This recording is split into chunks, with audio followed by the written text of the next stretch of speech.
Board meeting of June 7th, 2019. We're here at beautiful University of California, Riverside, at their gorgeous new School of Medicine. And thank you for arranging this. Oh, absolutely. We really appreciate it. Welcome. All right, so let's call this to order and establish a quorum.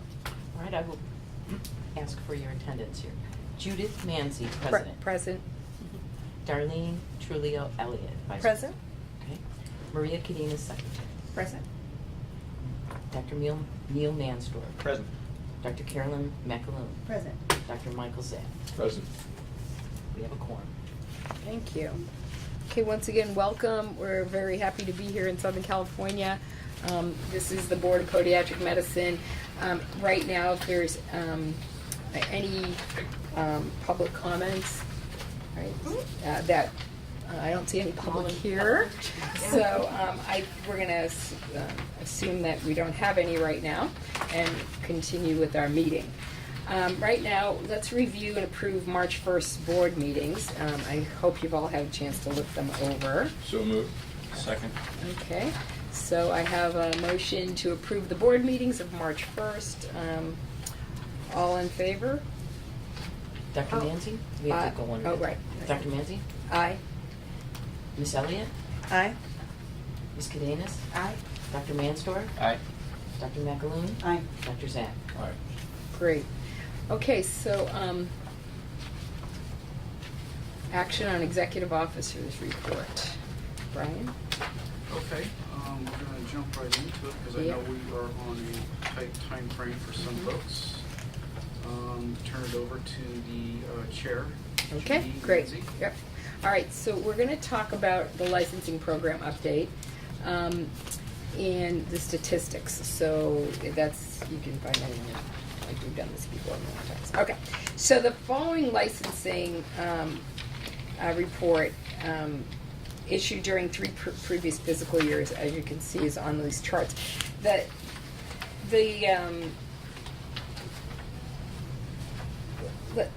To date, we have 80 permanent licenses that were issued in 2016. And then in 2017, 75 permanent ones. And in 2018, 100. And now 2019, we have 61 to date. And for the grand total of 316 newly licensed podiatrists in the last 4 years. So we asked for this comparison of the gender, the age, and incoming to the outgoing podiatrists, just for review. The categories for the outgoing licensing population did include the retired, the inactive, the disabled, and the ones that canceled their licenses. And a breakdown of that data can be shown on the chart. Of the 32 pending applications, 4 recently have completed their packages. And currently in the fiscal year, we have 17 of the applicants came from out of state, 20 were third-year residents from California, and 24 were third-year residents from an out-of-state program, and that's on attachment A. The report also provides an overview of the renewals for 2018-19, for which a full reporting data is available running from January through March of 2019. And in the month of January, we had 94 renewals were mailed and 88 renewed by the end of the month. And during February, 96 were mailed and 92 were renewed. And in March, we had 88 with 79 renewed. And for licenses that did not comply with the renewal requirements, the delinquent renewal notices were mailed for all pending renewals, and they 30 days after their license expired. And also, we broke it down to the retired, military, disabled, or inactive are on that chart. The licensing statistics of the residents, this report reflected the resident licensing base to date. The resident academic year started July 1st in 2018 and will end on June 30th of 2019. So currently we have 39 first years, 39 second years, 43 third years, and that brings our resident total count to 123. And the resident data includes the number of third-year residents that currently hold or applying for permanent licenses. And the only thing I want us to look at here, because I thought about this the other day when we were thinking about licensing. So now we have a certain amount of fellowships in California. So these fellowships are after you've completed 3 years of your, training, you can apply for these fellowships. You can come from out of the state, which many of them do, or you can be within the state. But but they apply for a regular license because they're licensed. But here's what I don't know. Maybe you can answer. I don't know who can answer this question. If there is, are the fellowships governed, or is there a list of them? Do they have to be approved Not by us. by CPMA? Yeah, and we don't have that CPMA. data. We Yeah. could probably get it from them. I think we should. Okay. I think, because you know what? It's just another level of accountability to So- CPME. So we did reach out to them, CPME, Mhm. from the request from the committee. And those reports on both residencies and fellowships are confidential. So we'd have to go to the residency and request it. And see Well, the if they- residencies don't necessarily have fellowships. Right. There are some people that, I don't know how they set up their fellowship. I mean, it might be in conjunction with a bunch of hospitals or a group, a private practice group even, I think, and run a fellowship. Mhm.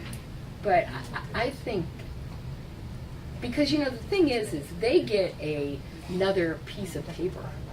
They get Right. another level of certification. And, I mean, you're saying, okay, is CPME on top of this? Are they looking at these fellowship programs? Are they really good fellowships?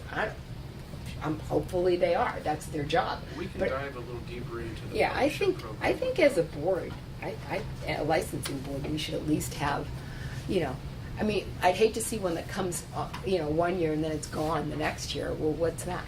You know what I'm saying? Unless any of the other professionals, doctors on the board know anything different.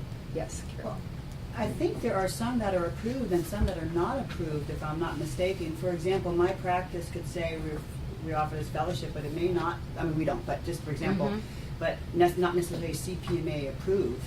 Mhm. So I think your point is well taken. I think we should be aware of the certified fellowships in our state, like you said, because if any questions came up, it might bounce back to this Sure. board. Like Yeah. a surgery center comes to you and says, "Hey, by the way, this guy had a fellowship, and they said he could do this, because of his credentialing." A lot of people Credentialed. they're putting fellowship trained now on their Exactly. of their qualifications. I see people putting fellowship trained podiatrists, as if to mark that is some other better thing to have. So it's They like a wanna higher level, advertise it. is that what it does? Yeah. It's additional training. It's However, Additional training. And it's not necessarily the same, like an internal medicine doctor can go get a fellowship in gastroenterology or something like that, or sports medicine.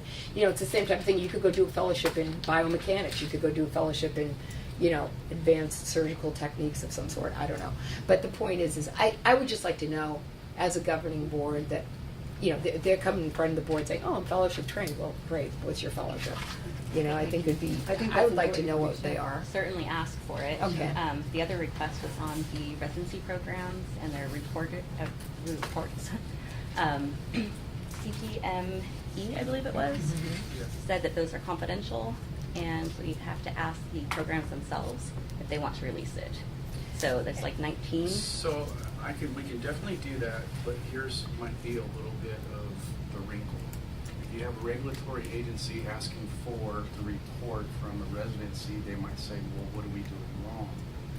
Have no problem doing that, but we might run into the avenue of somebody saying, hey, we are being investigated, they're looking at us hard now, but they're already approved by CPME. So we're going to try to work that out with CPME. But see, the thing is, the only thing I really want to know from CPME is they go and they look at these residency programs on a What regular they do, basis. right? All I want to know is like, well, did you find one that you keep going back to year after year and they haven't filled this deficiency? I mean, I think we should know that. Is Right. there a way, I'm sorry to jump in, but is there a way maybe to invite them to a meeting to do a presentation? There you Not go. to put them on the No, spot, but but just to- we are working with you, and Right, just again, to have another layer. just because I a know- dialogue. I know Yeah. Maria brought this up as well. As Yeah, we get further into this materials, we're going to be asking for some approvals for the residency programs. Yeah, I think it's just a due diligence, just to understand exactly what we're approving. Mhm. And it'd be great to develop the relationship of trust, so it doesn't feel like it's coming in as a regulatory mandate. But if we are going to be issuing an approval from this board, we should know who we are approving outside of just the name. That's right. And a one sheet of paper with the director's name and how many years it's been there. I mean, you know, I'm trusting CPME does its job, and I am in no way saying that they're not. But just like our job is to protect everybody, I mean, California podiatrists enjoy some of the highest levels of latitude in their scope of practice. And why? Because they're getting great training, apparently. You know, and, you know, they've proven to be able and capable and competent to do all these things. But with that being said, you know, you know, we still have to monitor and, you know, take care of who's doing what.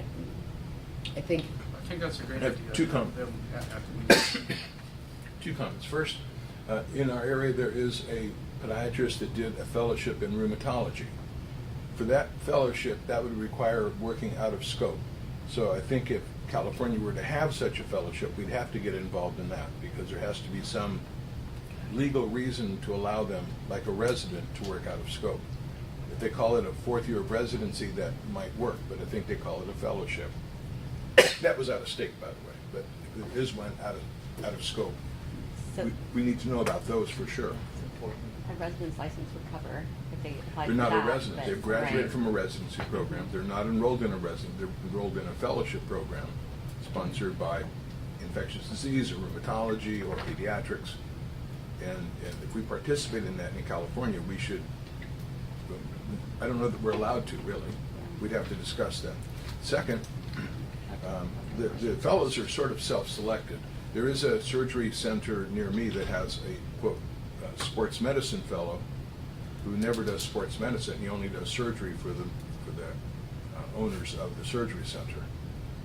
So he's self-selected, and I've heard that he is not very talented. They have never been very talented surgeons, and they're trying to get that one extra year of training on their own by working at the surgery center. So I think that's just one way a podiatrist can be employed. I don't know that we necessarily need to approve their employment in a situation where they can get more training. well, then I guess the question is what does fellowship certificate mean to this board, if anything? I mean, does it expand one's scope? It doesn't, Does it it may enhance give you one's some scope? cases to allow you to get board certified.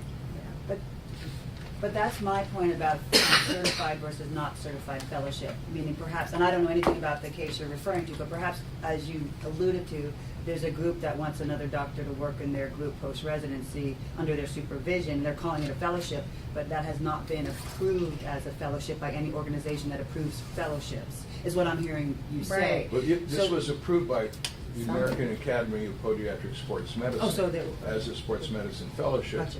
And, you know, I personally don't think it meets their requirements of the sports, but that's not up to me to decide. Fair enough. That's up to them to investigate. Okay.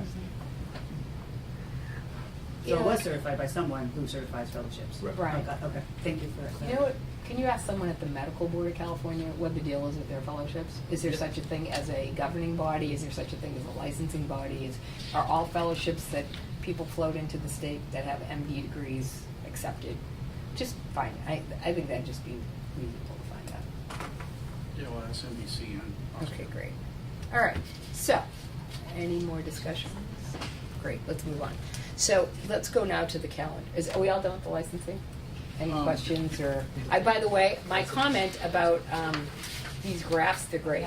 I like the comparison. It's good to see that the females have now taken over.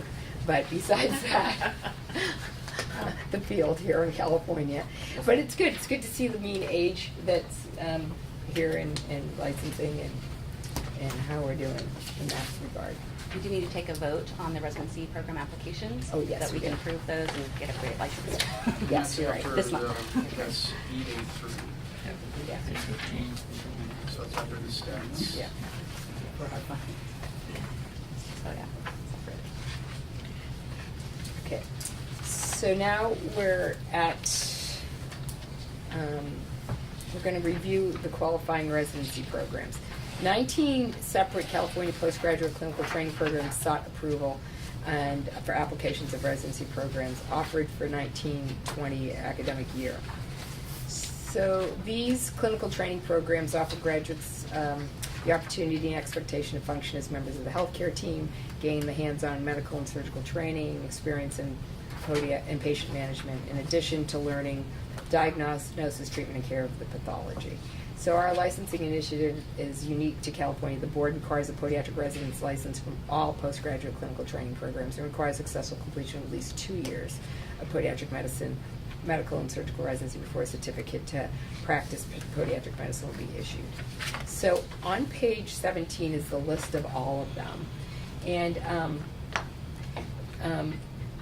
according to our requirements, in section 1399.667 of the Podiatric Medical Regulations, the board may approve these programs if they provide reasonably conforms with the Accreditation Council for Graduate Medical Education, institution requirements of the essential accredited residencies in graduate medical education, and institutional program requirements. Approved by the Council of Podiatric Medical Education, has a designated director, provides emergency medicine trainings programs through their ERs, measures and evaluates the progress of the participants, and measures and evaluates program effectiveness, and has a minimum of 75% resident pass rate on Part 3 of the National Board of Podiatric Medical Examination within the last 5-year period.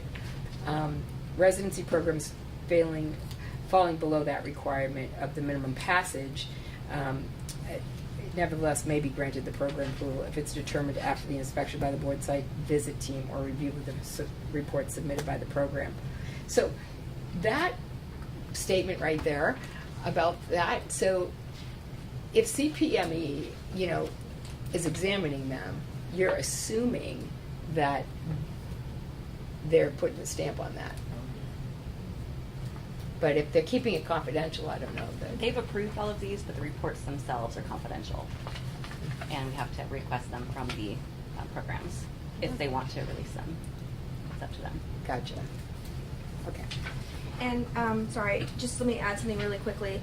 That the Board's Practice Act, Yes. with regard to approval of residency programs, Mm-hmm.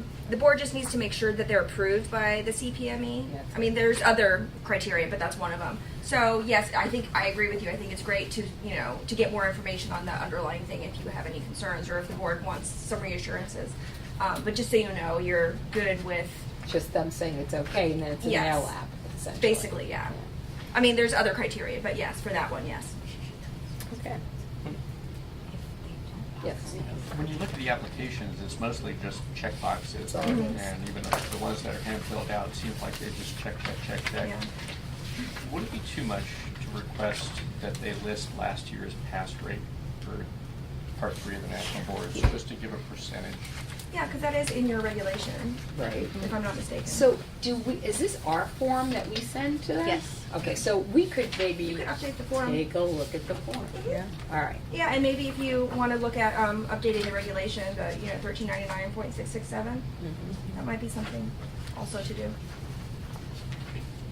I mean, it just takes a little extra effort, so they can list what their pass Yeah, rates yeah. were for last year. Okay, so that's a committee thing. So for our next licensing committee meeting, let's take a good look at this form. If anyone has any suggestions of what they would like added to it, please let me know. And we'll come back at the next board meeting, maybe with some ideas of what this new one would look like. And if you have any access to maybe what the medical board does, I would just appreciate seeing it. I think we can request it. They're pretty generous with information. That'd be great. Yeah. Okay, great. So with those things being said, you'll see below the 19 programs. So with committee approval, staff will forward program applications with corresponding recommendations to the full board for consideration at the June 7th, 2019 meeting. Okay. So do we need to vote on these ones right now? Yes. Okay. I Yes. I just have Sorry. questions because of my newness Sure. to the process, just so I have a little clarity. So, all the residency programs in California get mailed this form? Yes. And they are required to submit it to the BPM? Mm-hmm. And then the BPM votes to approve that based on this? Right. And what you're saying with some of the requirements that are in our Act that we're supposed to do. Not all those questions are on here. So we're talking about updating the form so it matches what that list says to do. Right. And that, so in order for a residency to be in California, they both have to have CPME approval and BPM approval in order to function. Right.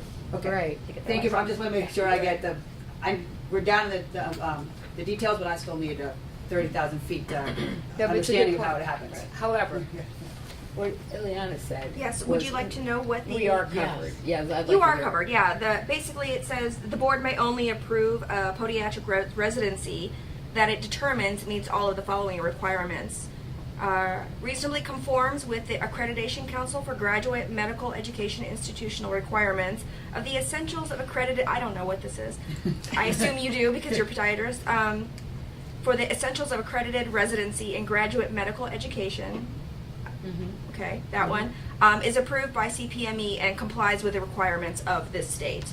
So as long as it's approved by CPME, if you're ever concerned about what that approval looks like, maybe either this time or maybe in a future sunset or whenever you ask the legislature to make some changes to your Practice Act, if you would want to have the authority to get additional information on that underlying approval process for CPME, then we would need to get approval from the legislature and to do that. Yes. You did not read the requirement that 2/3 or 75% need to pass the exam. Oh no, I know. Is that in there? That's in the regulation. Okay. Agreed. Absolutely agree. Yes, I'm just reading what your Practice Act says.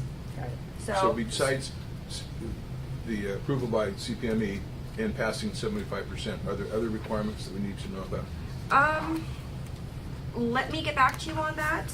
Off the top of my head, I don't know, but so there's two statutes that you have in your Practice Act. One just says the board has to approve podiatric residency programs, and then the other one is the one I just read to you, and then you have the regulation.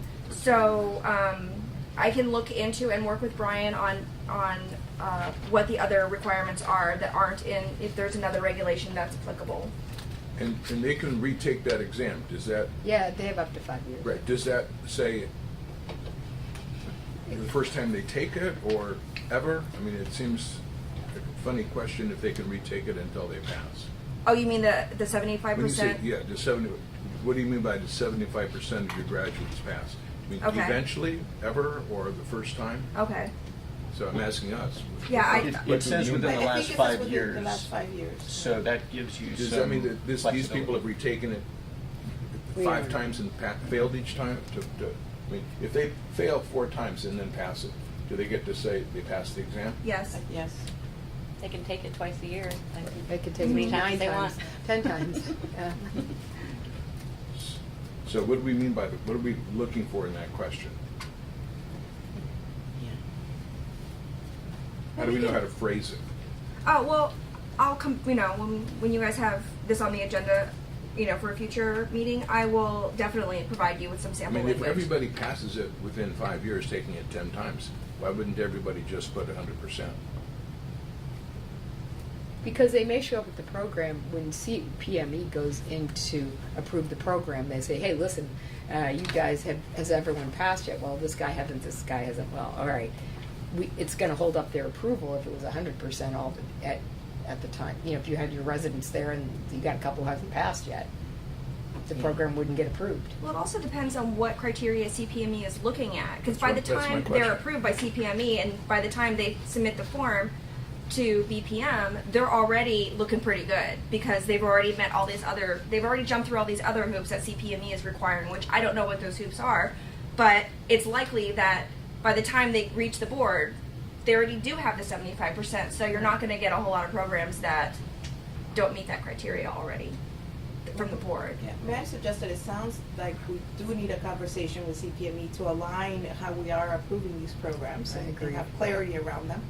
And that the licensing committee can review and help further that conversation, because I think what you're calling out around the language and the intent of what the 75% is trying to do may not be reflected in the current language that we have in front of us. And I just did a residency review in Houston on Monday for CPME, and meeting their requirements should certainly satisfy our requirements. That And it's kind of a funny question to ask, requiring them to have 75% pass, since everybody does by 5 years. Okay, Well, so, my request was on our application, we want to know last year's pass rates, so not a 5-year. Yeah. And if they're falling below, it's something that we'll Does keep that an eye on. Would that include somebody who took it for the 4th time? Or are you talking about taking it just the first time? does it matter? Well, I'll Sure. come back with information on what the scope of what the board can ask, and then we can work on what kinds of questions to kind of get to that information. Because if you only have 2 residents and the guy from 5 years ago still hasn't passed, I got the 50% pass rate. Yeah, but we're looking at part 3, and I mean, this really should be on the next agenda, so it should be a discussion for next time. Agreed. Yeah, I think we need to get the skeletons laid out here. Okay. and Right. Get it to committee and then analyze what needs to be changed. Yeah, and I'm happy. research. Yeah, and I'm happy to take the direction from the board right now to come back at the future meeting when it's on the agenda, and I can give you more information. Okay, so do we need to make a motion to put this on the agenda, or, no? Okay, so this will be up for discussion on the agenda for the But next we'll time. bring it to the committee. In the meantime, July 1st is around the corner. Mhm. So, is there anybody opposed to, do I have to read them all out? Each ones we're going to As approve? in the report, I think you can say, the 19. Okay, so up for licensing, we now have on page 17, 19 programs, applications for approval of residency programs in California. I move approval of all 19. Okay, do I hear a second? Second. Great. All right, all in favor? Okay. Dr. Manzi, Aye. Miss Elliott, Aye. Miss Cadenas, Aye. Dr. Mansdorf, Aye. Dr. McAloon, Aye. Dr. Zapp. Aye. Motion carried. Perfect.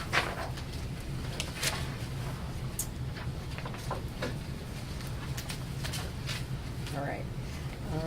I think that's it for licensing. That should be it for licensing. Yes, okay, so And now we're on to enforcement program. let's go on to our enforcement. And that is Dr. Neil Mansworth. Okay, Neil, you're up. Okay. That's the chair. So, enforcement program, looking at the complaint data, we had a total of 49 complaints this past quarter, which is a 53% increase compared to the same quarter last year. Our average days to close is still within our regular stats, or a maximum of 10 days. Investigation data, 44 desk investigations were assigned, which is a 52% increase over last year, and 42 desk investigations were closed. And the processing time also increased 29%. But on a quarterly basis, our numbers might look like they're out of range a little bit, but when you look at them annualized, and we'll talk about these metrics a little later on in the discussion, overall we do quite well. 7 investigations were assigned to the field, which is a 40% increase over the third quarter last year, and 8 field investigations were completed with a 40% decrease in field investigation processing time. Our average days to complete investigations was 179 days this past quarter, which is above a 125-day target. Disciplinary data, 3 disciplinary cases were initiated during the third quarter, which is 40% below last year. 2 final orders went into effect this quarter, and 2 citations were issued this quarter, a total of 3 citations over the past year. And I want to thank staff for including what the citations were. I think that helps the public as well as professional individuals learning what it is we're enforcing. 1 probationer successfully completed their probation, and another surrendered their license during the third quarter. So we have a total of 8 probationers at the end of this quarter, which is actually, I think, the lowest it's ever been since I've been on the board. We usually average around 13.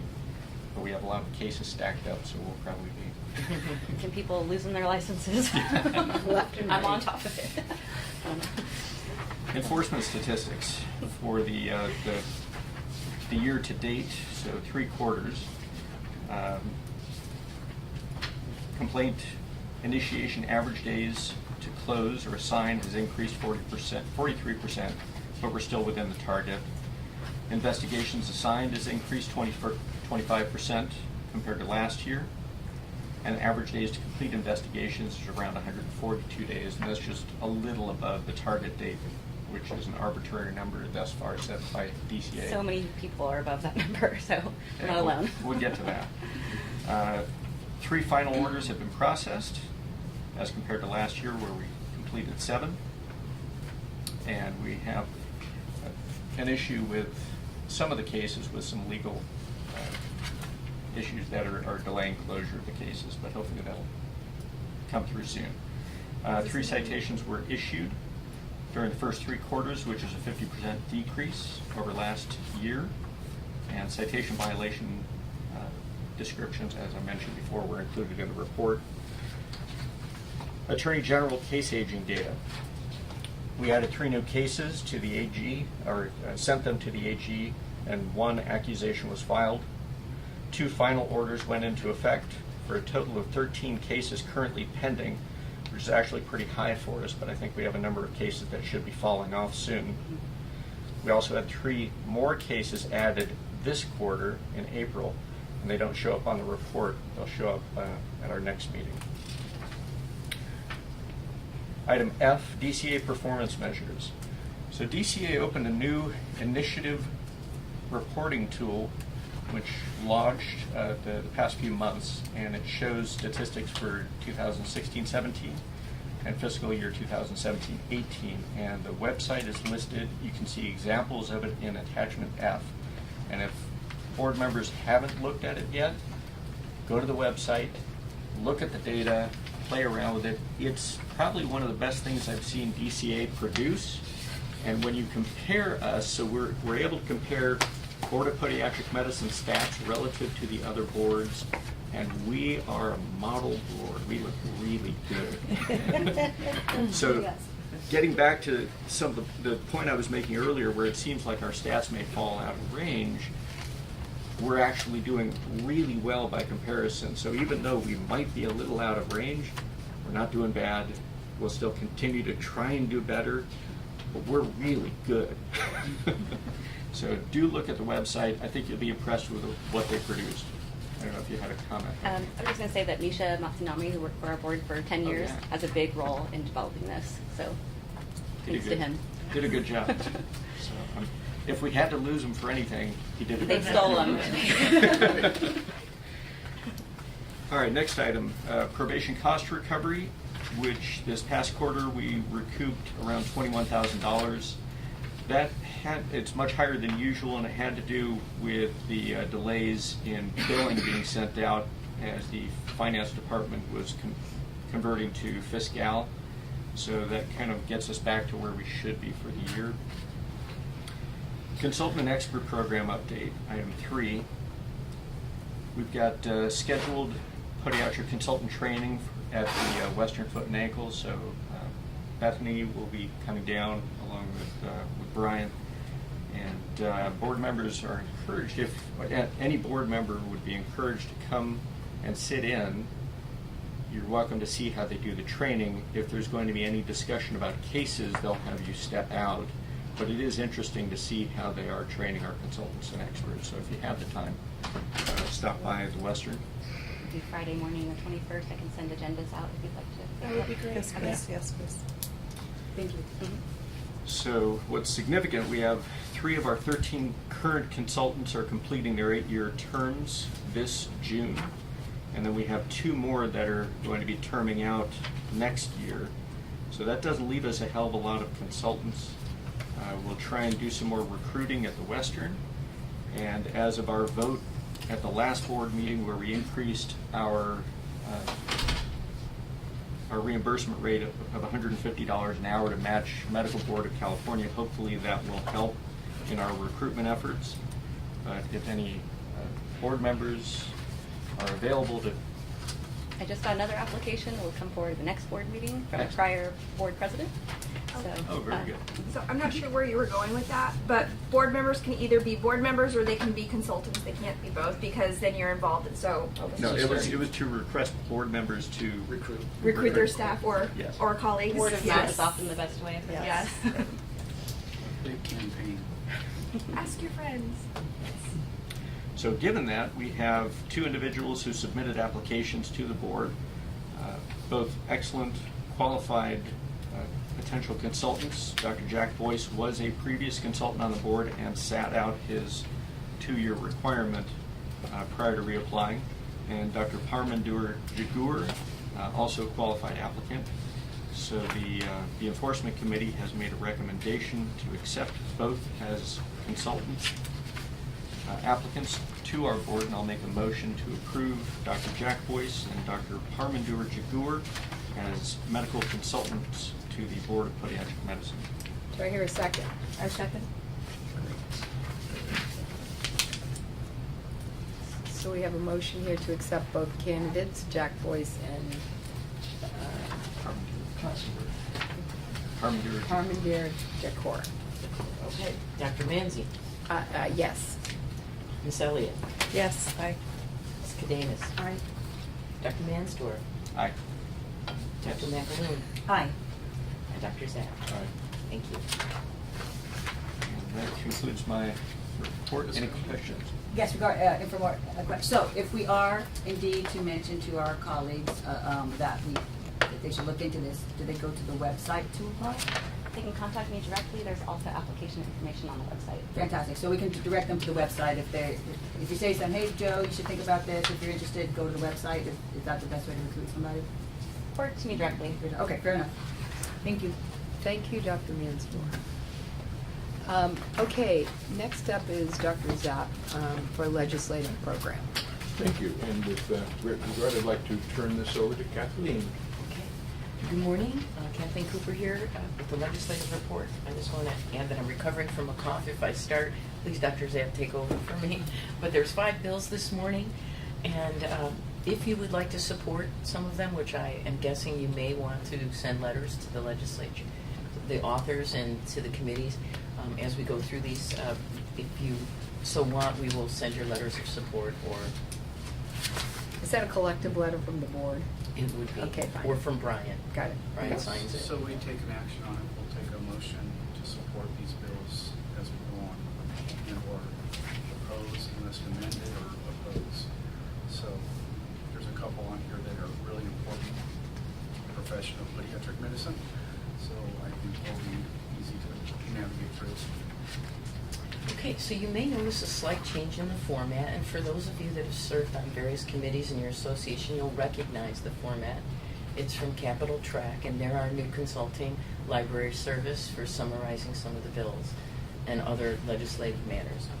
So if anyone has any feedback, please send it to me how I can make it better, because it's a little different, but it should be more accurate and up to date in terms of giving you information because of the little boxes on there that tell you where it is in the process and what's left remaining to do to become law. So we'll start with AB 407. It was authored by Santiago, a Democrat, and it is titled Fluoroscopy Permit or Certification in Continuing Education Exceptions. Now, this will allow a podiatrist to not have to go through a convoluted educational test to allow them to use a fluoroscopy machine. And I understand that CPMA has very strongly come out in support of it. So you may want to discuss it and decide if this board would like to support it too. Less citations. Okay, so, yeah, so here I will say something about this, because I know a lot about this. So, it is a very convoluted test. I don't know if any of you have taken it recently, but I actually did. I took it like within the last 2 years. It's way different than when you took it before. It's a textbook. It used to give you like 70 pages of a printed something that you had to kind of figure out and go take the test. But they test you now on like if you were doing total body fluoroscopy, which is much different than when you're just doing a foot and ankle view for whatever reason, like intraoperatively for ankle fractures or whatever you're doing. So we podiatrists are not the only people that are supporting this. Orthopedists are up in arms about this too. They want this to go through, so I do think we should support it. It's an expensive test too, by the way. You're going to make a motion for each bill, or? Yeah, we Make a probably motion. should. So I would like to make a motion that our board supports this proposal to Second. Okay. So do you need to take a vote on it? Yes, so you'd like Or to do you send want to Yes. discuss it all? Oh, any discussion? Okay, so I would like his proposals to send a letter supporting this action. Okay. Dr. Manzi? Aye. Ms. Elliott? Aye. Ms. Cadenas? Aye. Dr. Mansdorf? Aye. Dr. McAloon? Aye. Dr. Zab? Aye. All right, so 407. Now, Do we make a reflection of that on our website? if we About could, that you're, opinions? yes. Support of it, that's a good idea. Good. If you can get the website to change in any way, shape, or form. By the time it's passed. I know. Okay. All right. Okay, next E, we have AB 678. This is specifically for our licensees and certified counselors. It is the Medi-Cal Podiatric Services Bill sponsored by Flora. And this is a long time coming. I believe you were denied Medi-Cal services from '09. So at the end of this year, on December 31st, this exclusion for the podiatric services would be removed. And I'm guessing you're also going to be in support of this, CPMA is. I'd like to make a motion to support that. Okay. I'd like to second that. Okay. Can I ask Does a that question include a about letter? it? Yeah. Can I ask a question about it? You know, were we excluded because of language, or we were specifically excluded? No, everything, dental too. Okay, fine, I got it. Yeah. It's governor's bill. So I'd like to speak to this one because I have a lot of information about this one because this happened during my term on CPMA board, and back in long time coming, when I was president in 2013, we submitted our first bill to get this done.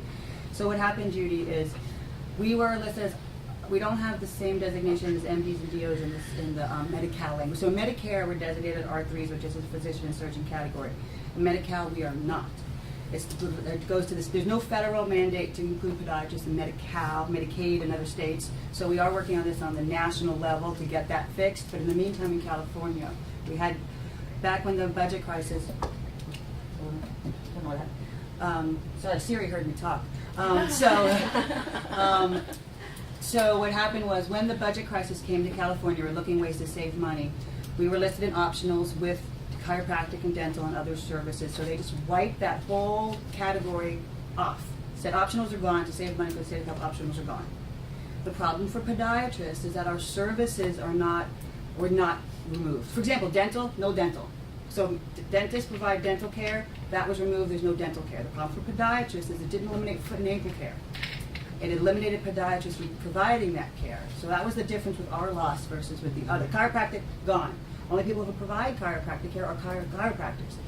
The problem with podiatry is we provide care that is also provided sometimes by other physicians and surgeons. So that was one of the problems that we had that nobody else had. So that's why it was eliminated. So we've been trying to get it back in both at the state level and the federal level ever since. We had some meetings with, I believe it's DHCS who manages Medi-Cal. We're going to try to fix things not through the legislative process, but the regulatory process. And you may have heard some talk about, for example, if you're in the emergency room, they'll pay us for that. You know, so we got a couple of things, little pieces over here, but it was really not overall put us back in as we were. So that's what this bill So is this bill pretty good of going through, or? Probably. Okay, great. Hopefully this is the one. All right, so who made So the that's the motion? Who next made the one. motion to approve it? I did the second. Second, great. So all in favor? This bill also slims down the requirements for participating in Medi-Cal. Many of us do not want to participate because of the process of Right. getting authorizations to treat, Paid. and only treating them 1 or 2 times a month if they have a wound. It's going to eliminate that. So even those of us in the less Medi-Cal community would be to participate, which would increase the provider volume by a massive amount. Great. Perfect. All right, great. All I right, think so this is an access to care issue. Yes, I agree, that's sure. the bottom Yeah, line about absolutely. the problem with this, is it limits patients' access to care because of all those reasons. That's why it should pass.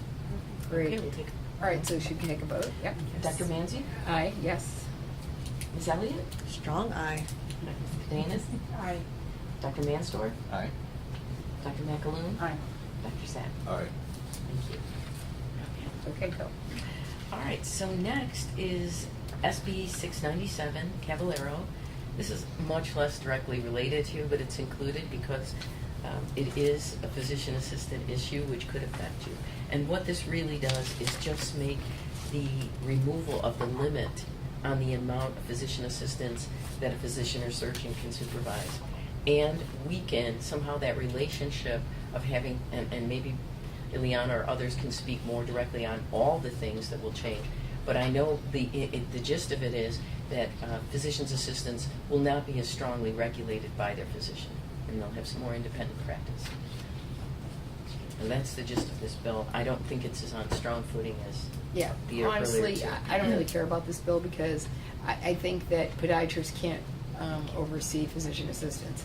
And that would be the thing I think we should fight for, rather than giving them more independence, would be the fact that maybe we could work. We have a lot of physician assistants in our orthopedic/podiatry department. They're under the auspices of orthopedics, but they're constantly in my office because they're seeing, you know, the fractures come in and they want to know, what should I do? You know, so the point being that, you know, go ask your orthopedic friend, you know, that's supposed to tell you what you're supposed to do. So I got an issue with this bill. My comment, I assume CMA would be opposing this. I'm not sure. I assume they will be vehemently opposing this, and so the question will come, do they want podiatric support in their position? Because we're the example of how you're supposed to increase your scope. And I had some concerns about it, not really understanding what it meant in terms of care for the community and the Good quality point. of care. Good point. Whether it would thin out the oversight Right. and then put patients in less experienced hands. So I had concerns about this. The next bill is much in the same vein. It is AB 1490 for medical assistance. And my understanding. Do you want to take a little Oh, query on whether this you one? want to support Right. or not So support. do we just do neutral, or do we do not support, or? You don't have to do anything. Okay. But if So- you want to. So I would say we do nothing. Can we make a motion for them to give me the authority to follow what transpires later with this bill? Oh yeah, definitely continue. So let's say do take that. a We'll watch see what the position. association's gonna do, and then you can give me the authority, and then we can do oppose unless amended, or oppose. So we'll follow suit with CPMA. Okay. Do we need a motion for that? Yeah, I think it's a good idea, and just take a watch position, I think, and then come back at a future meeting with more information. Being that all these bills will need that same authority for Brian to act, no matter which way it goes, maybe Right. at the end of it you can give, or if you want to do it individually, you'll have to do it again. Okay, I move for both SB 637 and 1490, we give Brian a wait and watch. Oh wait a minute. We Okay, haven't hold on. discussed 1490 678 yet. and 690. So- 697. Okay. Yeah, we haven't discussed 14. So let me back up a little bit.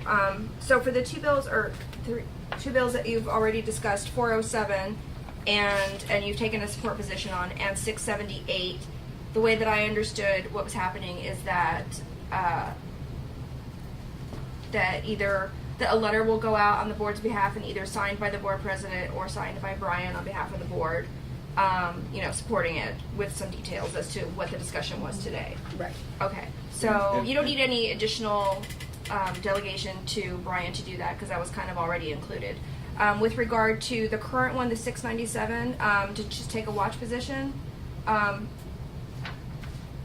So let me flesh out. What do you mean by additional authority to do what? So that I'm clear. If CPMA comes out with a strong opposition, Okay. then I could follow suit from the board's position that we will oppose as well. Okay. Is that something? Okay. Yeah. Definitely need a motion for that. Since Because- our next meeting is September? Yeah. So basically, you're asking for the board to state their opposition to the bill pending opposition from the other committee. So you are asking for the board's position on the bill. Because that, for me personally, I think that's a little bit concerning because you're basically Yeah. following what somebody else is doing, Okay. which, Yeah. you guys can do that if you want to, but it should be based on your reading of the bill and saying, hey, I don't like it, but also it makes you feel better maybe that there's another entity that's also opposing it. Yeah, I'm not comfortable taking a preemptive vote, assuming something else may happen. Yeah, Well, and- that's just me. Yeah, so Is it possible that we can bring it back to the executive committee, since there is only 2 members of the executive committee that we can discuss? Yes, but the executive committee doesn't have authority to act You're right. on their own without the board. So, one way to go, if you could do a teleconference meeting, teleconference. just specifically to discuss it, Right. something. Hopefully, to be fairly quick. So we can watch the pathway of this bill and some of these other bills, and if we think that we need to throw a meeting together, Yeah. we can Okay. do that on teleconference. So we just need that 10-day window of posting and gather a quorum and have a discussion. Well, you could do a special meeting to discuss pending legislation, and that only requires, I think, 48 hours. 48 Oh, hours, 48 yes. hours. Yeah, so you've got a little bit more wiggle room when it's pending legislation. Let me just verify that really quickly that I have got my timelines right. But yeah, it's shorter than the 10 days. Yeah. Yeah. We do them all the time Would in the you- city. Yes.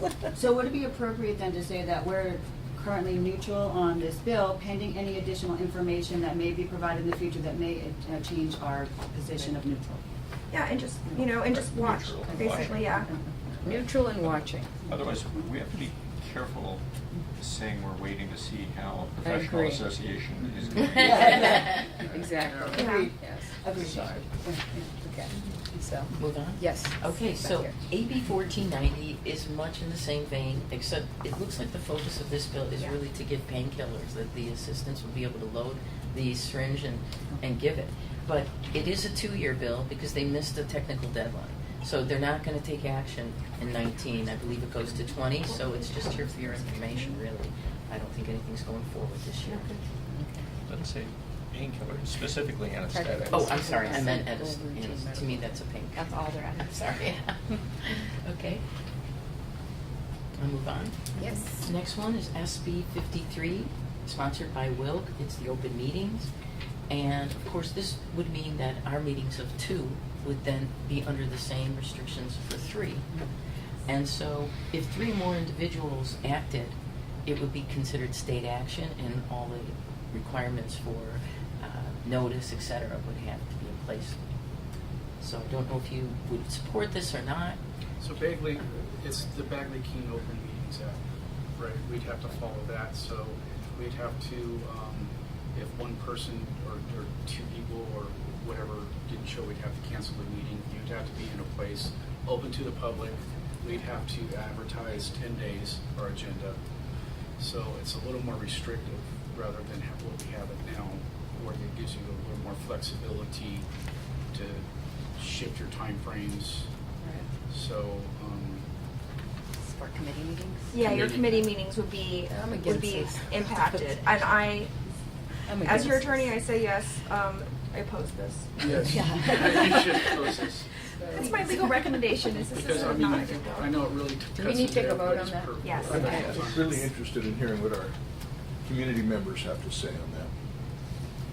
So does anyone like a motion that we're opposing this? I think, I guess there's the reality of our board and there is limited size of our board and how we function. Right. And there's a responsibility to the consumers overall, other consumer affairs, and the diligence to have open meetings.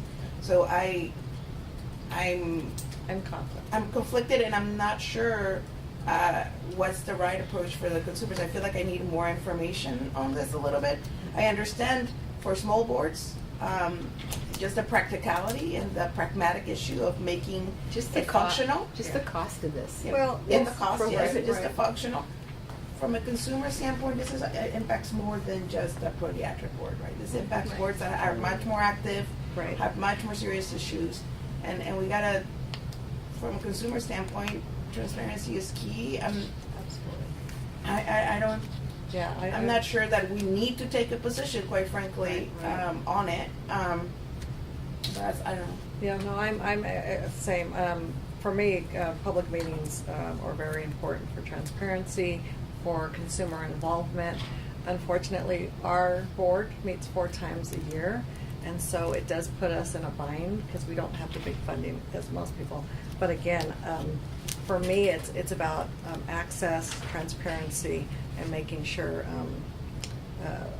people are paying attention. I mean, that's what we're serving the public. So I am conflicted on this one. So I would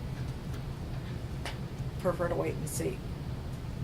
Okay, so do I have a motion of not taking any stand on I would make that motion. Or just wanna Then watch I it? move we support it. it? Okay, so let's do the motion to support it first or not support it first? There's a second. Okay, Yes. so who wants to second one of those motions? Is there a second? I don't think there was a second. Okay, first, let's make a motion that we support this issue. We have a motion on the floor to support this issue. Do I have a second? When you say support, you mean Send a letter or, yeah, send a letter So saying we you're- support it. as opposed to Well, the motion right now is to recommendation to support it. oppose. So Dr. Zapp, it's to send a letter to support Or it, just correct? watch. That's right, just in Correct. sports This safety. is, so do I have? Two members of the board meeting do not need to be noticed 10 days ahead of time. Oh, no, that's not what this That's does. It's No, saying, you're it's saying supporting. 3 does. 3. It says 3, so our committees would have to be. Yes. No, but I mean, when two people get together, we don't have to notice that. Oh, no. You He's don't- got- he's got it still- right. He's saying then two will Oh. have to have the notice. Right. Two Right will now- have to, Well, yes. No, no, two- right now, when two of us have a meeting, we don't have to notice Right. it. Right, that will Right. change. This will change. So Yes. I think Yes. that's really difficult for our board. I think Okay. And you're in opposition. I'm in You're not opposition to Okay. this bill. Okay. supporting. Okay, so you have to read. Okay, my motion is to oppose SB Okay. 53. Do I have a second to Second. oppose it? Okay. We have a second to oppose it, so do you want to take a vote on this? Okay. So in the motion to oppose the Open Meeting Act two-person requirement for all notice, Dr. Manzi, Aye, support it. oppose it. Right. Support to okay. oppose. Support the motion. Support the motion. I'm sorry, I get it. And after you take the vote, I would love for the board to kind of try and give a little bit more, it's like some specific information to include in the letter, because when you do an oppose, it's really helpful if you can tell them, hey, you know what, we don't really like this. This is what we don't like about it. Yeah, we're in favor of the public knowing everything, but Right. it's just mechanically impossible for our board. Okay. Cool. But I would think it would be impossible for any board. Two people get together and say, you know what we need to talk about on the board? It's like, yeah, we do. And then you've broken the law. But other And boards now we've meet, broken the see, law. other boards meet monthly, so it's not such an issue. Yeah. I am in city government, so we Oh my we God. post everything. Right? Everything's posted. All We've the been thinking time. of maybe going to 3 meetings a year, which makes it even more. Difficult. Okay. So anyways, Okay. I said aye. Okay. Ms. Elliott? Can I abstain? Yes. Yes. Yes, you can. Thank you. You did what? Ms. Kadesh? Should stay. Nay. Dr. Mansdorf? Aye. Dr. McAloon? Aye.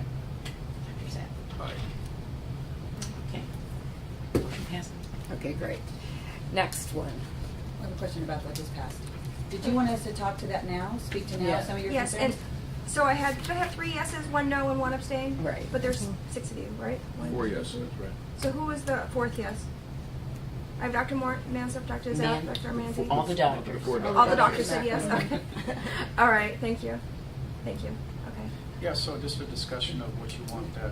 So one of the biggest things for me is, and this trip made that, the first trip was Sacramento, that was not a big deal, I hopped in my car. It cost the state of California a lot of money to bring me down here. Amen. I had a $300 airfare ticket because the state doesn't do the, gives me all these options. I get a full fare ticket, so in case it's a very expensive airline ticket. I have an Uber ride because Ontario Airport is 22 miles from here. I had an Uber ride You right back. back. Thank you, Mike. And so it was very expensive to bring me here. That really hit me home this trip. For me, the tax, because we're talking about protecting the consumer, and I think for open meetings transparency, I agree with all that, but I also think the taxpayers of California are paying a lot of money as well. So I think that Just a correction, none of our costs are coming from taxpayer money. Oh, that's your They come licensing from fee. fees. Fair enough. They're Thank you for covering reminding me. licensing fees. That's Thank you correct. for reminding me. Yes, That's you're- wrong. that's So correct. We're not costing the taxpayer, it's part of the licensing fees, Right. which is part of, we need to review about sunset and we need to review in terms of a budget. But I. Thank you wanna for reminding me about the clarify. pot of money. You're correct. I'm sorry. That's my mistake. But the But licensing fees are high. Okay, still, different pot of money. Right. And Different, we so have your a point will small take a group different of argument. people to keep tapping for the same stuff. Right. I agree with you. Right. Right, different pot. So I apologize for that, stating that part incorrectly. So that's not coming from the taxpayer money. So that's not a reasonable argument for that position, so I will back off from that. But if that costs up, we have to raise fees. If he is, exactly, but that's a different problem than this problem, so I apologize for being on the wrong track with that. But again, we serve the consumer. Consumers, right. And it's very Yes. important. And I know this trip, again, was a little ways out here. But the problem too is with Sacramento and LA getting most of the attention. A lot of the rural areas, you know, what I consider Riverside still rural, Agreed. is they don't get their fair share of doctors as it is. So anything we can do for transparency and to make sure that we're promoting fair medical practice and keeping that level bar up is, to me, is about transparency and making sure that we're inviting. So, thank you though for coming. Oh, no, yes. Why I didn't mean to imply that. No, I didn't. I love this location. Anytime you want to come back here, I'm cool with it. I'm cool with it We too. can find our way here now. Yeah, right? Now I Now that we all know how to get here. Okay, yay. so, are we ready to move on? Yeah. Okay. So we're done with the legislative part, correct? Mhm. And we'll move on to regs. Right. Okay, Ileana has prepared the second section, and I'll just tell you about Part A in the regulatory report. And it was also prepared by legal, but it is out of our area now, and it is over at budgets, DCA budgets. And Catherine Demos, who's in charge over there of watching the calendars, got back to us. We are one of, I think, 2 boards right at the leading edge of this, so we got our things in early. Yeah, Okay. your staff is awesome on this. You guys were at least my first client to get me AB 2138 regs. So yay you! I have not heard back on, you know, if our chief counsel or agency or anybody has any questions, concerns, whatever changes. But you guys were first in the gate. I applaud your staff for doing such a great job on that. We're now just kind of, we wait and see if there's any issues, but that's my report on those regs. At the last meeting, we discussed doing a Section 100, which is a non-substantive regulatory change that is super, super easier compared to your regular regulatory process. And basically what's included in your materials for attachment F is just what is going to be submitted as a Section 100 change to OAL. Basically, OAL told me to only submit the sections that actually have the old language versus the new language, so we didn't need to put every single one in there, just the article names and then each reg that actually has EPM in it. So this is ready to go. Kathleen drafted a great letter that goes with it.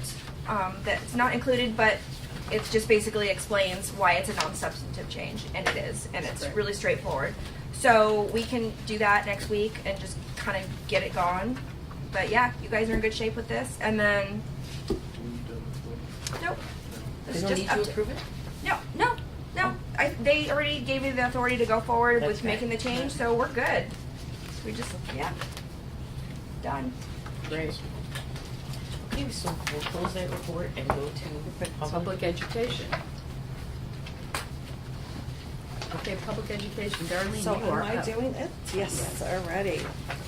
So public education program report, this is a receive and file, and we can have some discussion at the end.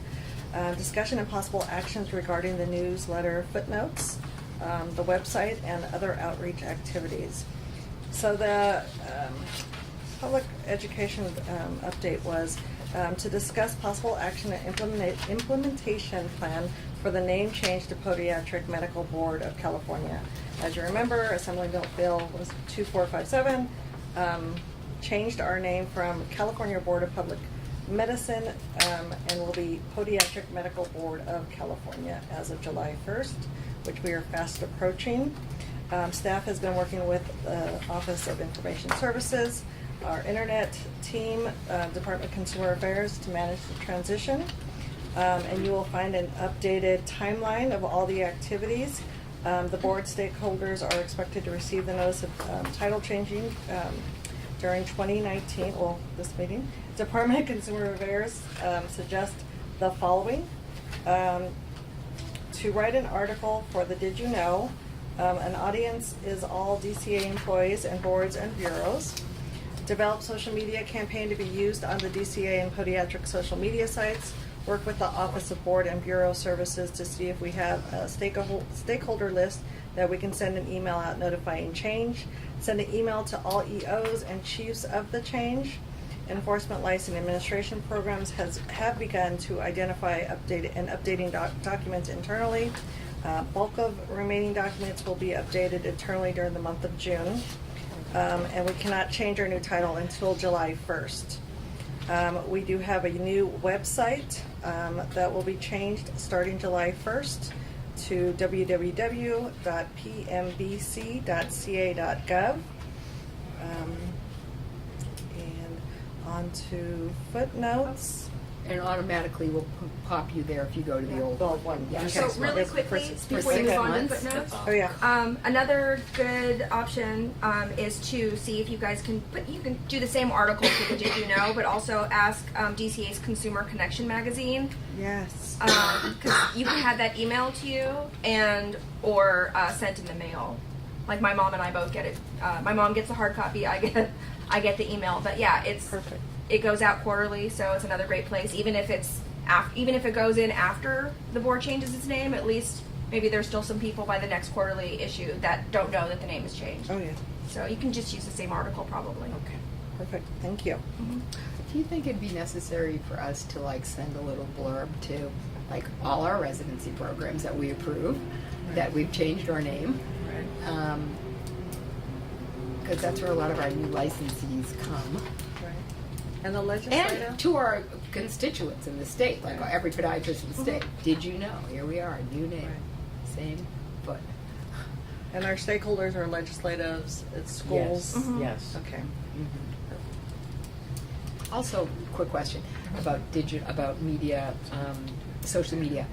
Is this wrong or right or okay or not okay? Do any of these medical boards, like the Medical Board of California, or maybe, have Instagram accounts, or they do? I don't know about Instagram, Facebook for sure. Facebook and Twitter. Twitter. Yeah, Facebook and that's Twitter what are we- usually government. Yes. Okay, fine. We haven't been using it much. Okay, but, so one of good. you savvy people, let's do it. Okay, go ahead. They're ready. I think she have an Instagram account. And well, social media does take a bulk of staff time. I know. It is very being on the social media side. It's getting your messages out early and then approving them. And regularly. Yeah, they have to and get people. approved. Yeah, so it does take a while. It's not like President Trump where you can Twitter It's it. no, you just don't do that. I do not recommend it. So it is staff heavy a requirement for social media. So I do Neil understand. has a question. No, definitely. Oh, yeah. Let's get an intern. There's Has information. it already been decided to put a flyer in all licensing renewals that are going out? So that everybody who's receiving their license renewal is getting a Good notice idea. in that same envelope. Go to this new website. yeah. With a flyer to go in their licensing The new renewal. information will be on it, so the new name, the new link to the website, That's a good point. starting July 1st, but an official notice saying this is our new name, I don't think that's been added.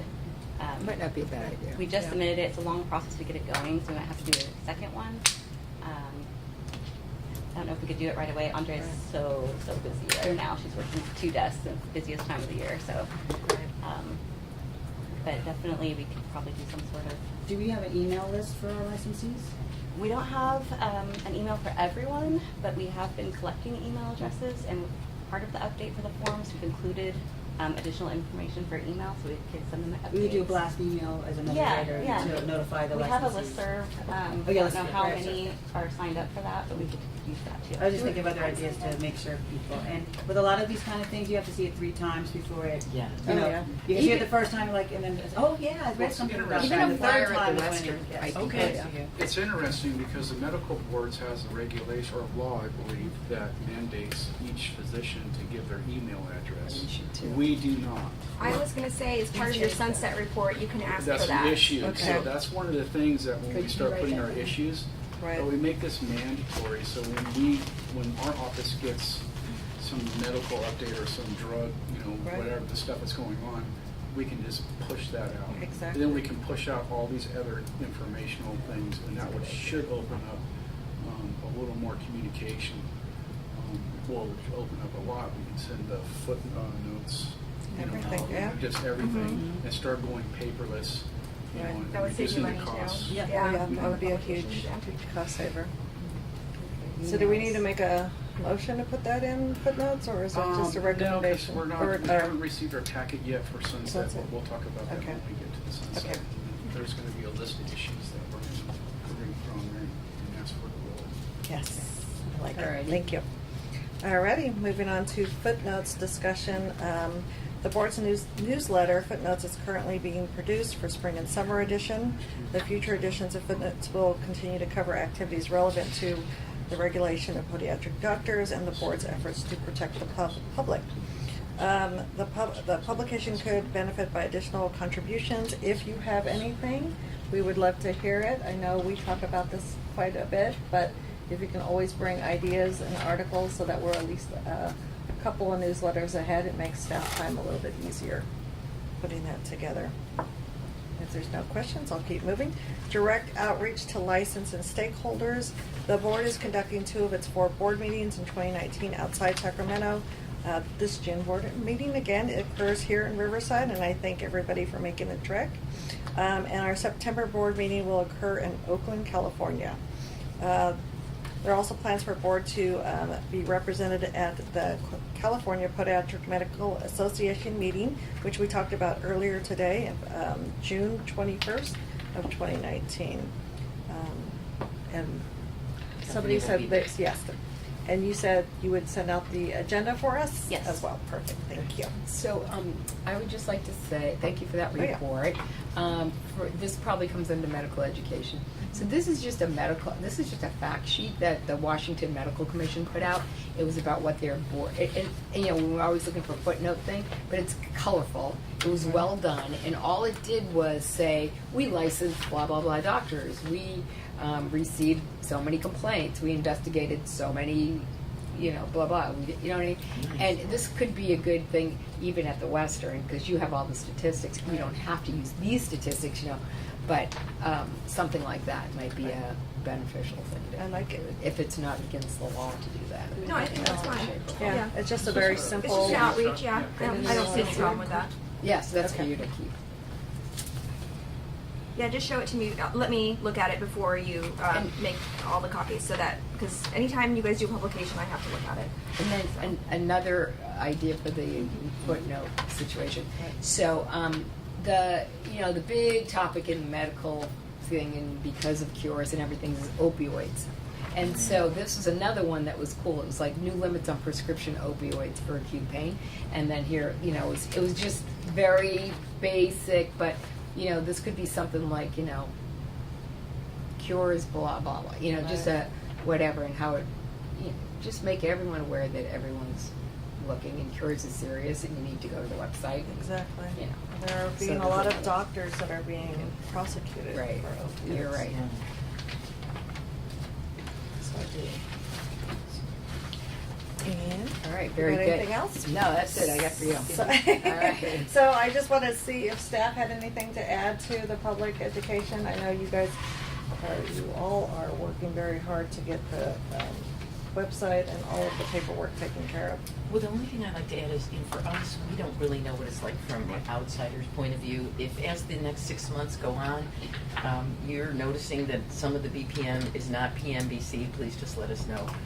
But we're going to work really hard. I mean, it's kind of, you know, complicated. You have to go through DCA, and you put it in, and you have to wait, and you don't know if it's really through for a And we couple gotta of weeks. remember, we gotta follow the caveat that that's how it was presented, that we're gonna take our time implementing this program and the name change, so we're not throwing tons of money all at once. We're gonna, you know, exhaust all of our resources like printing material, so you might see forms that still have BPM on there, but our next order is gonna be, you know, Sure. PMBC. So we're gonna exhaust all of our resources for cost savings, rather than just scrapping it.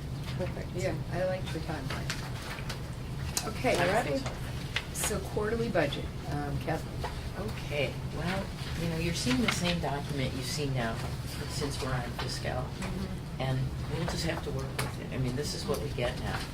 But the good news is, and it's slightly unrelated, the fee study is going to bring a lot of things forward for you to see in the graphic sense that I think you enjoy and like, and, you know, 4 or 5 years, we're going to go back to that. And the data we get is you're going to see some asterisks. It's going to say we're not sure, we're not closed.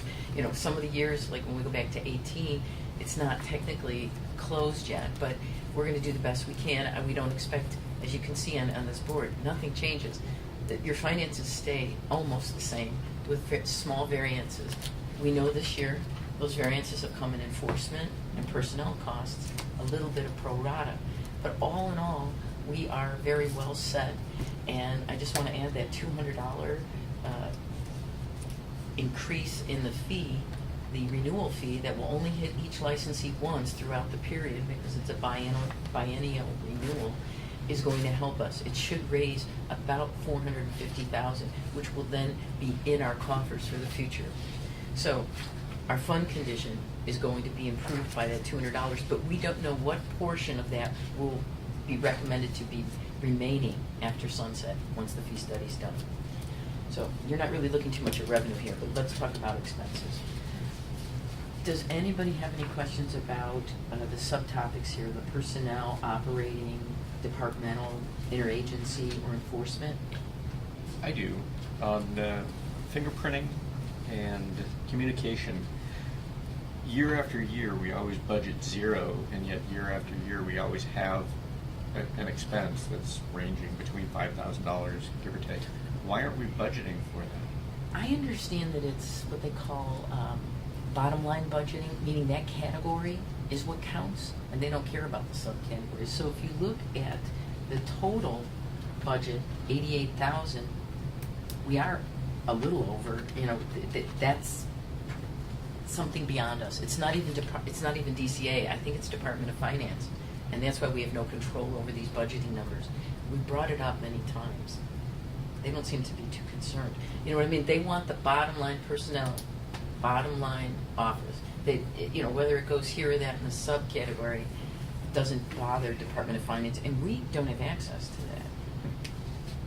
Thank you. Yeah. Probably ask our budget. Is it a analyst. shared expense of some sort? Is that it? I mean, Not fingerprints, no, or communication. Those are internal communication, and then fingerprint, of course, is, you know, licensing. Everybody's doing that outside for $49 each. I was gonna say, don't the licensees pay their own fingerprinting fees? Well, we pay and get reimbursed, so Oh, we'll have oh, an okay. unscheduled Oh. fee. Okay. So, yeah, that's why it says zero, because it's a reimbursement. Mhm. So what they do at the end, when they balance everything out, they just kind of shift that over to one of those areas that is not caught. Okay.